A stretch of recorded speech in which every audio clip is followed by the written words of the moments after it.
If you forget the past, you're damned to relive it.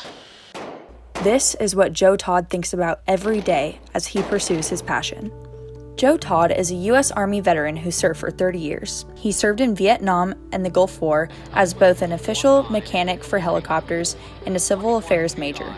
Throughout his service, Joe has earned many distinguished honors and awards, and even a Purple Heart.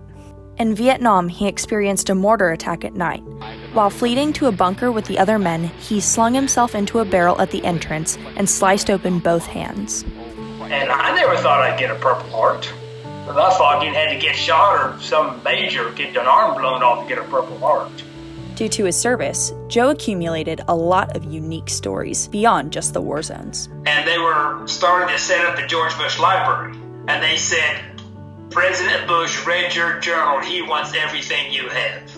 And I got an invitation to the groundbreaking. Walked in and President Bush was there, and he walked up and he said, you know, Mr. Todd, it's good to meet you. Thank you for everything you've given us.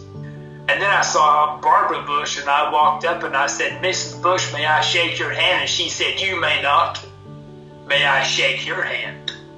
Although this all shows that Joe had quite the military career, he made the most impact after he retired his uniform. After he retired, Joe worked at the Oklahoma Historical Society beginning in 1971 and the National Guard Museum. Through his work, Joe met many other veterans who served in World War I, World War II, and Korea. He interviewed many of them for a project for the Historical Society and continued to do so as a volunteer for the Eisenhower Library after he retired in January 2001. And I can't tell you how many people I've talked to that said, you know, my father was World War I or World War II, and they tell about the stories, but I never took time to write down the stories or record them. And now I've forgotten all those stories, and those stories are gone.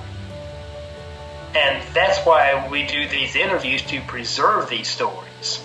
And I made a little statement the other day. I sent it to the Historical Society that every time a veteran dies, we lose a library.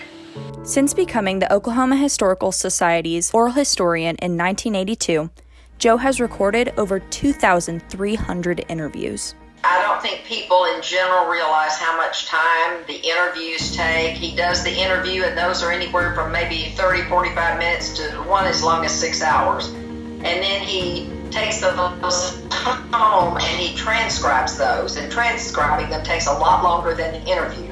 I consider each one of these veterans a hero, and I want to preserve their stories for future generations, to know what they went through to preserve our freedoms that we have today.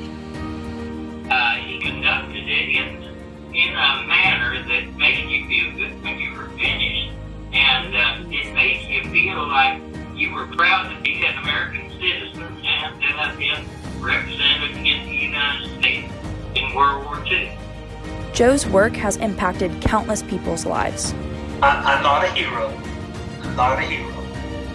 From the thousands of people he's interviewed to the future generations who will now be able to remember them.